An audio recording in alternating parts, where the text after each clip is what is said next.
शेर बब्बर कल आने वाला है इंशाअल्लाह।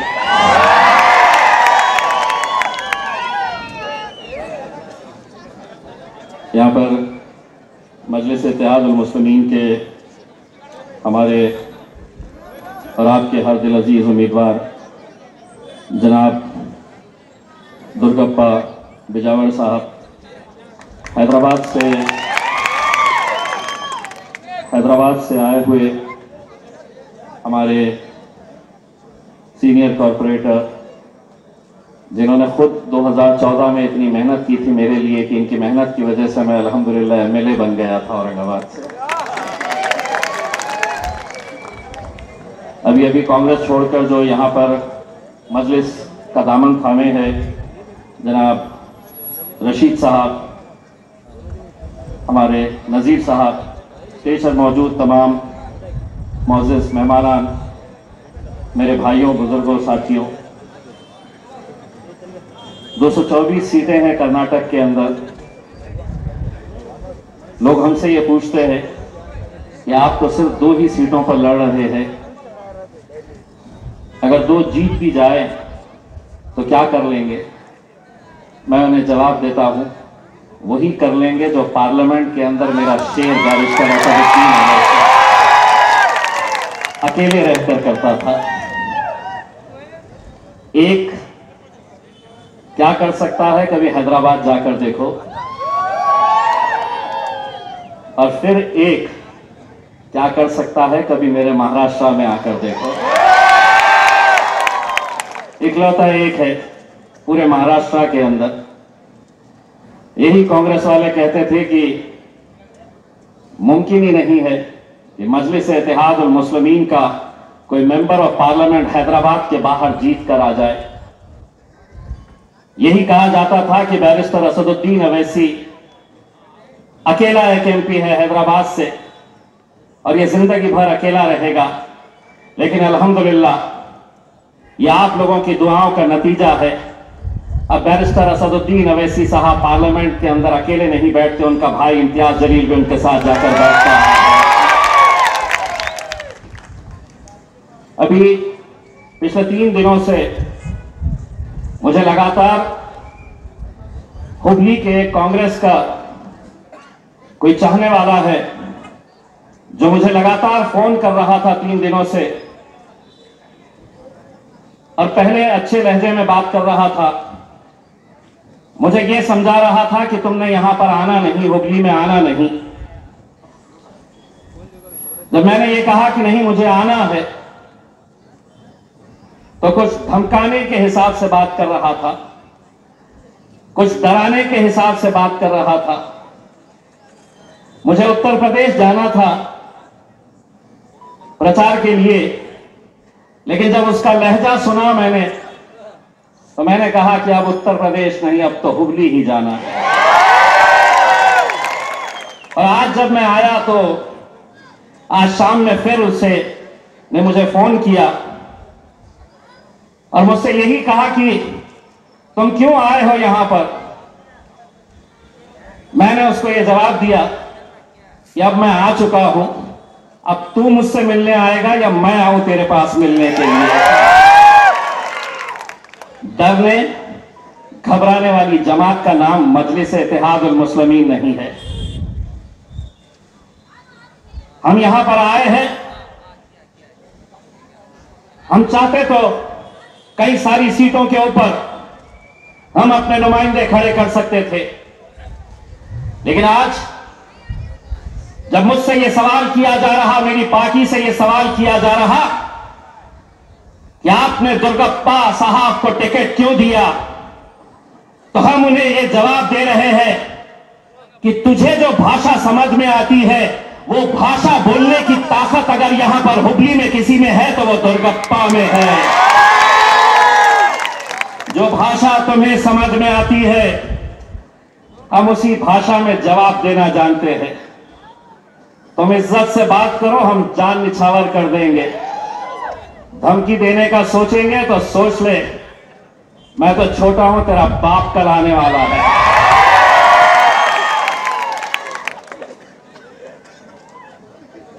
मैं जैसे ही खड़े हुआ बोलने के लिए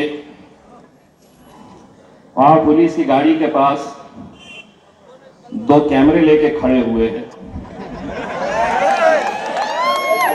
मुझे मालूम है कि एक कैमरा पुलिस वालों का है और दूसरा इलेक्शन कमीशन का है।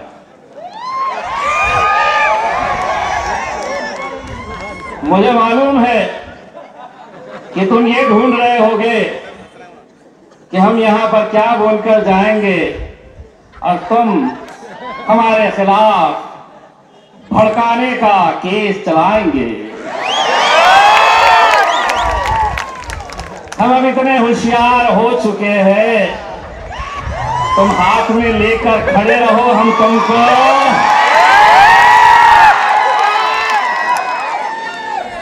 हम बोल के निकल जाएंगे। ये कांग्रेस वाले को 3 दिन के बाद समझ में आएगा, अच्छा ऐसा बोला था। तुम रात भर कैमरे के अंदर टेप को फॉरवर्ड रिवाइंड करके देखते जाओ, तुमको क्या मिलेगा? तो बाबा जी का ठुल्लू। अब हमने ऐसा रिश्ता बनाया है इनके साथ, इशारों में बात कर लेते हैं और ये समझ जाते हैं 10 तारीख को क्या करना है। धपाधप सिर्फ पतंग उड़ाना है, कुछ नहीं करना।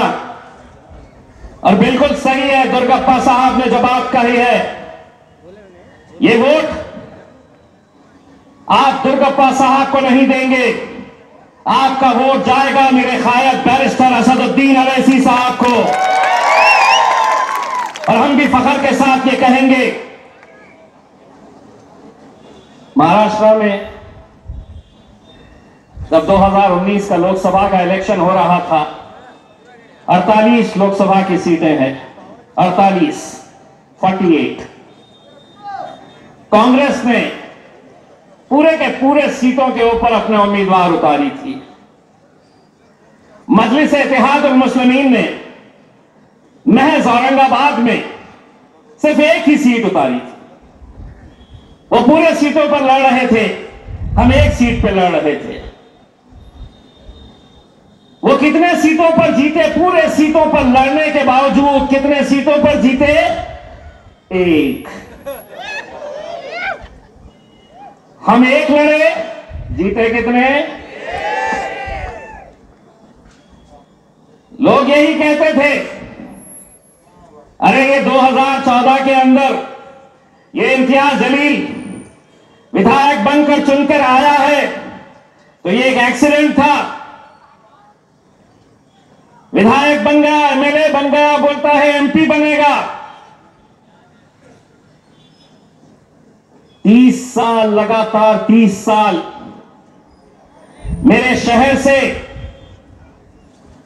कौन जीत कर आता? तो शिवसेना जीत कर आती। शिवसेना का सांसद लगातार 30 सालों से जीत कर आ रहा था। तुम और हम वोट किसको देते? तो हम कांग्रेस को वोट देते। मैं भी देता था, मेरा वोट जाता था कांग्रेस को, जीत कर आती थी शिवसेना। 30 साल के बाद हमने, जब मेरे कायद बैरिस्टर असदुद्दीन अवैसी साहब ने कहा, मुझे हुक्म दिया कि इम्तियाज जलील तुम्हें ये इलेक्शन लड़ना है, तो लोगों ने कहा कि देखो ये आ गया है, अब इसके आने से वोट कट जाएगा। मैंने कहा 30 साल से हमने तुमको मौका दिए, हम वोट तुमको देते रहे, जीत कर आती रही शिवसेना। हमने उनसे यह कहा कि अब तुम हटो, हम तुमको बताएंगे जीता कैसे जाता है। और अल्हम्दुलिल्लाह हमने अपनी आवाम से सिर्फ यही कहा, एक बार एक प्लेटफॉर्म के ऊपर आओ तो सही, एक धक्का लगाओ तो सही, ऐसा धक्का लगाए कि 30 साल की शिवसेना को उखाड़ कर फेंके और मजलिस का झंडा हमने लहराया। सारों को तकलीफ यहां पर यम क्यों आई है यहां पे? क्यों? हमारे वोट चाहिए, हमारे वोट सबको चाहिए, लेकिन हमारी शेरवानी से सबको परहेज है, सबको परहेज है। बोलते नहीं इनका वोट चाहिए, हमको असदुद्दीन अवैसी नहीं चाहिए। अरे मेरे कायद ने अगर कश्मीर से कन्याकुमारी तक इन नौजवानों को अगर कुछ सिखाया है तो इतने जुल्म और सितम के दौर के अंदर कितनी भी परेशानी आए अपने सर को झुकाना नहीं, सीना चौड़ा करके और सर ऊंचा करके चलना सिखाया मेरे बैरिस्टर असदुद्दीन अवैसी ने।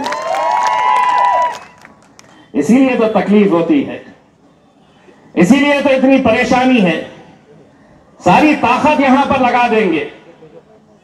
दुर्गप्पा साहब, ये वो कौम है जब निकलेगी ना तो 10 तारीख के दिन आपको समझ में आएगा कि कैसा धपाधप देते हैं करके। ये मेरे भाइयों, जिस कर्नाटक के अंदर आज जो हालात है उसे देखिए, और अगर अब भी हम नहीं समझे, अब भी अगर हम नहीं समझे तो आप सोचिए आने वाला वक्त कैसा रहेगा। आंकड़े मायने नहीं रखते हैं, कितने चुनकर आएंगे। अगर 2 शेर के बच्चे अगर पहुंच जाए तो वही काफी है, वरना पार्लियामेंट के अंदर आज 300 से ज्यादा भारतीय जनता पार्टी के एमपीज एक तरफ बैठते हैं। पहले असद साहब जब अकेले बैठते थे, जैसे ही बोलने के लिए वो खड़े रहते थे तो ये पूरे के पूरे उनकी तरफ इशारा करके वहां से बैठे बैठे ताने कसते थे, नारे लगाते थे। अब जब असदुद्दीन अवैसी साहब तकरीर करने के लिए खड़े रहते हैं तो उनके पीछे उनका भाई जाकर बैठता है, और अगर कोई बीच में से बोलता है तो पीछे से मैं बोलता हूं चल बैठ वे बैठ।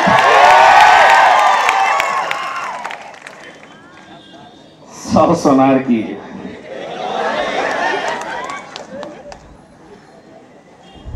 मैं जब महाराष्ट्र की विधानसभा के अंदर मैं और वारिस पठान हम 2 एमएलए महाराष्ट्र में पहली मर्तबा 2014 के अंदर चुनकर गए, तो किसी ने सोचा नहीं था कि मजलिस के एमएलए महाराष्ट्र की विधानसभा के अंदर भी आ जाएंगे। तो जब हम पहले दिन गए तो एक शिवसेना के दबंग नेता ने हमसे कहा 288 एमएलए है महाराष्ट्र की विधानसभा के अंदर और तुम 2 है, तो तुम क्या कर लेंगे? मैं उसकी तरफ देखकर हंसा, मन ही मन में सोचा कि पब्लिक भी कैसे कैसे को भेज देती है, लेकिन सवाल किया था, जवाब तो देना था। उसने कहा कि तुम 2 है तो क्या कर लोगे? मैंने कहा कि कभी जंगल गया है? तो बोले क्यों? मैं बोला बोल जंगल गया है क्या कभी? तो बोले क्यों? मैं बोला जंगल के अंदर कुत्ते, बिल्ली, भेड़, बकरियों की गिनती नहीं होती है, शेर कितने हैं ये देखे जाते हैं। इसीलिए आज जब मुझसे वो कांग्रेस का जो चहीता था, कौन था मुझे मालूम नहीं, मैं बार बार उससे पूछ रहा तेरा नाम तो बता, शायद इतने पैसे ले लिया है कि अपना नाम भी भूल गया है। जब उसने मुझे कहा कि तुम क्यों आए हैं, और धमकी भरे अंदाज में जब वो मुझसे बात कर रहा था, तो मैंने उसको कहा कि ले सुन, रब के सिवा हम किसी के आगे झुकते नहीं, और मंजिल की तरफ अगर निकल चुके हैं तो रुकते नहीं। बिक जाते हैं बाजारों में भेड़ बकरियां, ये शेर के बच्चे हैं, ये बाजारों में बिकते नहीं। और तू अगर ये सोच रहा है कि तू हमें डराएगा, अरे हमने शिवसेना को उनके गढ़ में गाड़ कर आए हैं, तो तेरी क्या औकात है बे? यहां पर तो तुम्हें सिर्फ एक हिम्मत के साथ काम करना है। यहां पर एक पैगाम देना है हमारे दलित भाइयों को, एक पैगाम देना है, यहां पर एक नई क़यादत को खड़ा करना है तुम्हें। मुझे मालूम है कि यहां पर बहुत सारे नेताओं को भिजाया जा रहा है, बहुत सारे लोगों को यह काम मजलिस का कैसा खराब किया जा सकता है, इसके लिए यहां पर उन्हें भेजा जा रहा है।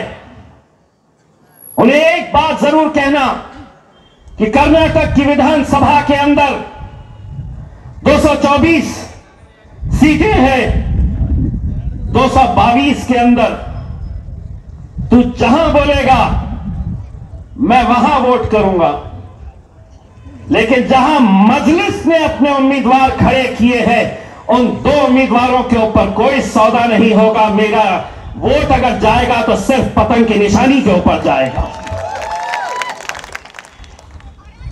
दोस्तों, अगर हिम्मत के साथ, यकीन के साथ अगर तुमने ये कर दिए, तो सोचिए कि कर्नाटक का असर राजस्थान के अंदर भी हमें देखने को मिलेगा इंशाअल्लाह। मैं बैरिस्टर असदुद्दीन अवैसी साहब को लोकसभा में जब मैं नहीं पहुंचा था, तब मैं ये उनकी तकरीरें सुनकर ये सोचता था कि आखिर ये शख्स में इतनी हिम्मत कहां से आती है कि एक तरफ शिवसेना वाले, भारतीय जनता पार्टी वाले, समाजवादी पार्टी वाले, तमाम अलग राजनीतिक पार्टी के लोग और बैरिस्टर असदुद्दीन अवैसी साहब जब खड़े रहते हैं बोलने के लिए, तो मेरे मन में एक सवाल आता था कि आखिर असदुद्दीन अवैसी साहब को यह हिम्मत कहां से मिलती है। मैं जब अंदर गया तो मुझे यह एहसास हुआ, मुझे यह पता चला कि मेरे कायद बैरिस्टर असदुद्दीन अवैसी साहब को यह हिम्मत यहां से मिलती है। मेरे भाइयों, यहां से मिलती है, तुम लोगों से मिलती है। अरे तुम ताकत दो, तुम ताकत दो। ये जो जुल्म सितम का दौर चल रहा है, आज अगर इस मुल्क की सबसे बड़ी ऐवान के अंदर अगर नरेंद्र मोदी और अमित शाह की आंखों में आंखें डालकर अगर सवाल कोई करने की हिम्मत रखता है, तो वो मेरा कायद बैरिस्टर असदुद्दीन अवैसी। मोदी जी बोला मैंने, नहीं तो बोलेंगे मोदी को मोदी बोला, केस बनाओ। मैं यूपी में गया, मैं बोला मोदी जी 15 लाख। हाँ, तो एक टीवी 9 वाला रिपोर्टर था, उसने नेक्स्ट डे हेडलाइन कर दिया, एमआईएम के सांसद ने मुरादाबाद में भड़काऊ भाषण देकर गया। हेलो, हमने 15 लाख पूछ लिए तो भड़काऊ। आज ये हालत हो गई है कि हम कुछ नहीं बोलना, हम खामोश रहना। तुम बोलते रहेंगे और हमने सुनते रहना, तो सुनो, हुबली की आवाम की तरफ से सुनो। जितने भी सुन रहे हैं वो अच्छी तरह से सुन लो। हुबली के नौजवानों, बुजुर्गों की तरफ से इतने सालों तक तुम बोलते थे, हम सुनते थे, अब हम बोलेंगे और तुम्हारे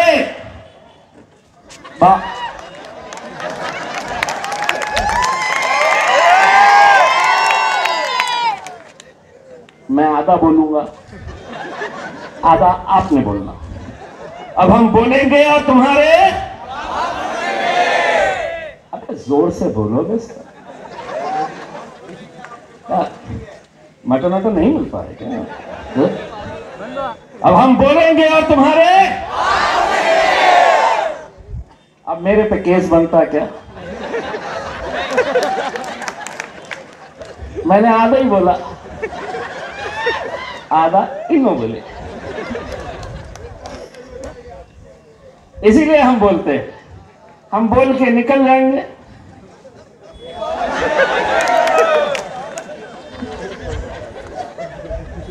ये बोल रहे हैं कि नहीं आपने नहीं बोलना, आप बोले ना तो बड़ा मुश्किल हो जाता है।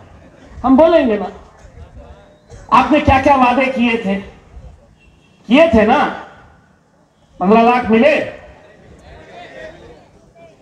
ज्यादा लोगों को मिले शायद, मिले?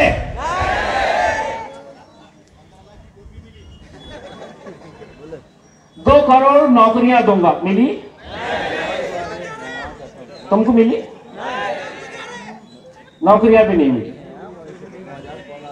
सस्ता पेट्रोल मिला? सस्ती गैस मिली? मिली ना? सस्ती गैस भी नहीं मिली। स्विस बैंक याद है? स्विस बैंक, काला धन आया? नहीं ना? अच्छे दिन आए? तुम्हारे तो बहुत ही बुरे दिन आए हुए लग रहे, दोनों हाथ से यूं कर ले रहे। अच्छे दिन आए? नहीं आए। तो इसको क्या बोलते हैं? सबका साथ, बस खुश। जितने भी उनके लगवे भगवे हैं, नहीं मोदी जी ने बोले सबका साथ सबका विकास। अरे घंटा सबका साथ और सबका विकास, क्या हालत करके छोड़ दिए हैं देश की। आज देश के अंदर समाज के बीच में दरार पैदा करो, जाति धर्म के बीच में कैसी दरारें पैदा की जा रही है। ये मुल्क की खूबसूरती है। पूरी दुनिया के अंदर मेरे भारत देश के जैसा कोई देश नहीं है जहां इतनी सारी जात धर्म मजहब के लोग रहते हैं। हमारी तहजीब हमारी संस्कृति का यह हिस्सा है कि मैं हमारे इस भाई के घर में इनके त्योहार के मौके के ऊपर जाता हूं और ये ईद मिलने, मेरे से गले मिलने के लिए मेरे घर पे आते हैं। ये मेरी शहर की, मेरे देश की तहजीब हुआ करती है। आज तुमने नफरतों का जो एक बाजार गर्म करके रखा हुआ है, सिर्फ सियासत के लिए, सिर्फ अपनी कुर्सी बचाने के लिए। अगर इतना ही अच्छा काम कर रहे थे मोदी जी, कर्नाटक की सड़कों पर क्यों भागते फिर रहे हैं? अगर इतना ही अच्छा विकास कर लिए हैं तो क्यों रोड शो किए जा रहे हैं? डर तो हार का तुम्हें भी सता रहा है और इंशाअल्लाह तुम्हारी हार की शुरुआत कर्नाटक से होगी। इंशाअल्लाह आप देखिएगा, कर्नाटक की आवाम ये एक पैगाम देगी। इस बार, पहले क्या करते थे वो?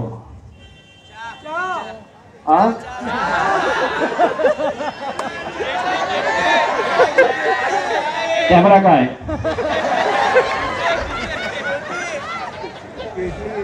पहले क्या बेचते थे? हमको कैसा पता चला? उन्होंने ही बोले, उन्होंने बोले तो हमको पता चला कि उन्होंने चाय बेचते थे। अगर उन्होंने बोलते थे कि मैं पकोड़े बेचता था तो हम पकोड़ा बोले होते।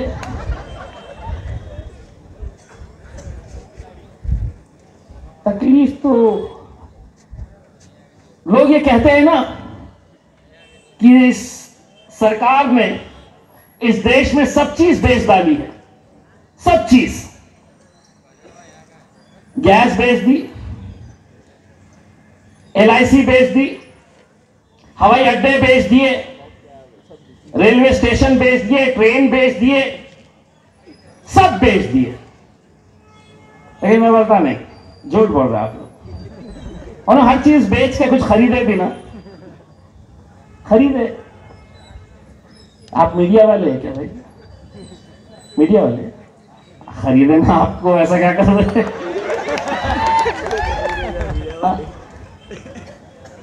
अब हम उनको बोलते हैं, तकलीफ किसको? तो मीडिया वालों को होती है। इतनी दलाली क्यों भाई? इसीलिए जब लोग कहते हैं कि उन्होंने सब कुछ बेच दिए है, तो मैं कहता हूं कि उन्होंने बहुत सारी चीजें खरीदे भी है। मीडिया को खरीद लिए। मैं पत्रकारों के बारे में नहीं बात कर रहा हूं, मैं बड़े बड़े जो मीडिया के मालिक लोग हैं वो आज पूरे के पूरे बिक चुके हैं। इसीलिए असदुद्दीन अवैसी साहब अगर 1 घंटा अगर कौमी एकजहती के ऊपर बात करते हैं, देश में भाईचारगी की बात करते हैं, अगर मोदी जी को अगर यह डर सताता है और वो अगर कहते हैं कि वोट डालते वक्त बजरंग बली का नाम लो, तो मेरा कायक कहता है कि वोट डालते वक्त जय हिंद बोलकर वोट डालो, क्योंकि यह मुल्क हमारा है। यह मुल्क, तुम तो सिर्फ पैदा हुए हैं इस मुल्क के अंदर, लेकिन हम जब पैदा हुए तो हमसे यह पूछा गया, यह बुजुर्ग शख्स सफेद दाढ़ी में,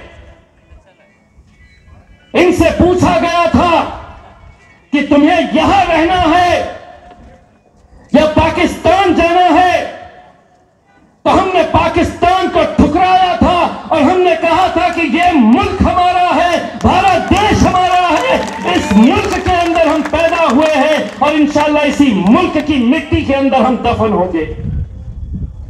आज कैसे एक कौम को निशाना बनाया जा रहा है? हुकूमत आपको लगता है कि सरकार चला रही है, अडानी चला रहा है, मुसलमानों को बदनाम किया जा रहा है, दलितों को बेइज्जत किया जा रहा है, हिंदुओं को इस्तेमाल किया जा रहा है और गरीबों को मारा जा रहा है। यह इस मुल्क के अंदर चल रहा है। इसीलिए आज आपकी गलियों में, आपके मोहल्लों में जब अगर कोई लोग आएंगे और आपसे कहेंगे कि नहीं तुम्हें वोट पंजे को देना है, तो उनसे यह कहना कि तुम्हारी मेहनत तुम 222 सीटों के ऊपर करो, 2 सीटें मेरे खायद बैरिस्टर असदुद्दीन अवैसी साहब के लिए मैं कुर्बान कर रहा हूं। और ये जितने भी लोग आएंगे, ये पार्टी की मोहब्बत में नहीं आने वाले हैं, ये जेबें गरम करके आने वाले हैं, ये पैसा लेकर आने वाले हैं और वो यही समझने वाले हैं कि इस कौम को बड़ी आसानी के साथ खरीदा जा सकता है। पैसा फेंको और अपना काम चलाते रहो। ऐसे लोगों के बारे में मैं सिर्फ इतना कहना चाहूंगा,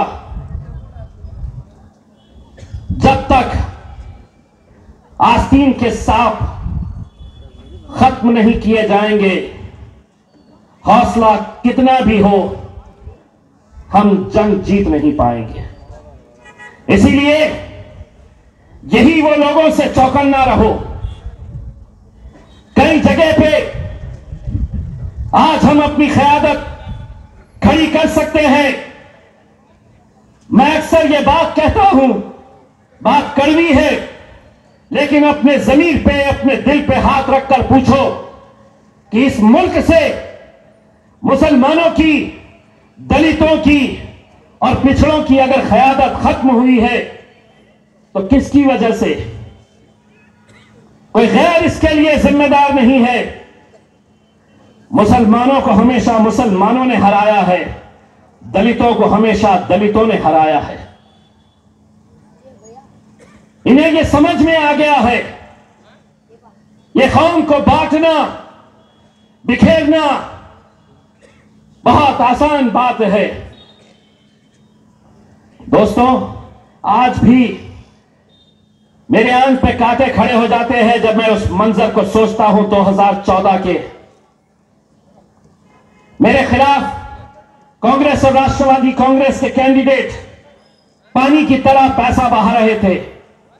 इलेक्शन से 2 दिन पहले एक गरीब बस्ती के अंदर गए, नौजवान लड़कों को जमा किया,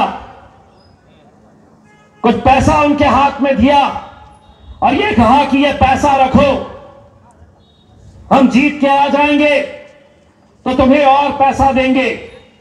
इतनी गरीब बस्ती थी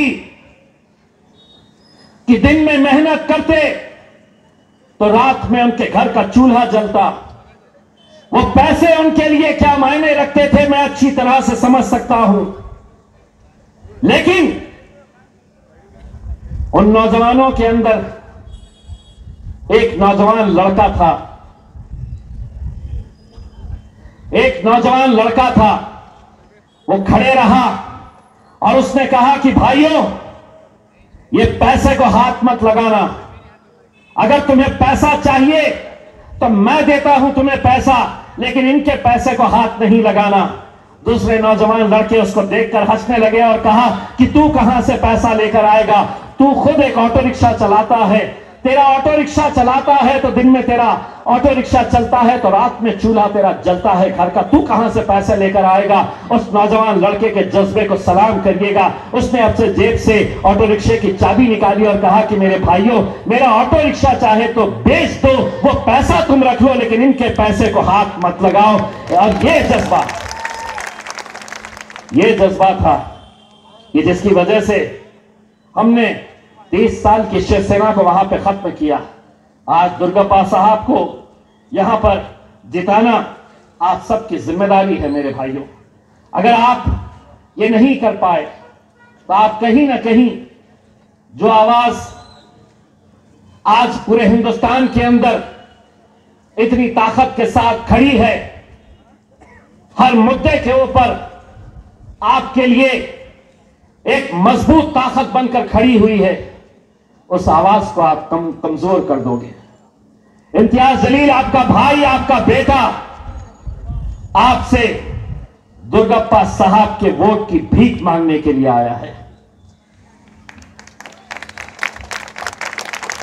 10 तारीख के दिन निकलिए अपने घरों के बाहर। मेरे हाथ में चिट्ठी दी गई, 3 मिनट बचे हैं। 2020 आखिरी के ओवर में ही मैं सिर्फ इतना कहना चाहूंगा कि 10 तारीख के दिन अपने घरों से बाहर निकलिए। ये समझिएगा कि ये वोट आप बैरिस्टर असदुद्दीन अवैसी साहब के हाथ को मजबूत करने के लिए डाल रहे हैं। 13 तारीख के दिन जब नतीजे आएंगे तो इम्तियाज जलील आपका भाई, आपका बेटा भी महाराष्ट्र में औरंगाबाद में फख्र के साथ ये कहना चाहिए कि मैं भी दुर्गप्पा साहब को जिताने के लिए मेरे भाइयों के बीच में झोली फैलाए इनके लिए वोट मांगने के लिए गया था। और अगर 13 तारीख के दिन मजलिस इंशाल्लाह कामयाब होगी तो उस दिन डीजे लगाइए और सिर्फ होड़ होड़ दबंग दबंग दबंग, बस जाते जाते सिर्फ आपसे यह कहना चाहूंगा कि आज आपने मुझे सुना है, कल शेर बब्बर बैरिस्टर असदुद्दीन अवैसी साहब आप लोगों के बीच में आएंगे और यकीन दिलाइए उन्हें भी भारी अक्सरियत से आप दुर्गप्पा साहब को कामयाब करेंगे। बहुत बहुत शुक्रिया। अल्हम्दुलिल्लाह। कल